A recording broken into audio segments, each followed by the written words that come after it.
Газета, несмотря на трудные времена, продолжает работать и стремится как можно больше подготовить для своих читателей интересных материалов. Перед нами стоит дальнейшая задача самосохраниться у себя на родине, стоит задача экономически накапливать силы, у кого-то еще стоят остро проблемы обустройства, в семьях рождаются дети, стоит большая задача получить знания и обрести какую-либо профессию.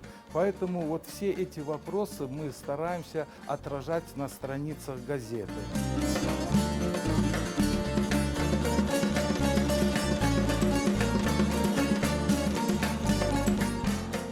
Призываю наших соотечественников активно подписываться на газету «Голос Крыма», воспользоваться услугами почты или почтальонов. Необходима поддержка наших соотечественников, чтобы работа журналиста и конечного подписчика, нашего читателя, стала единым целым от журналиста к читателю.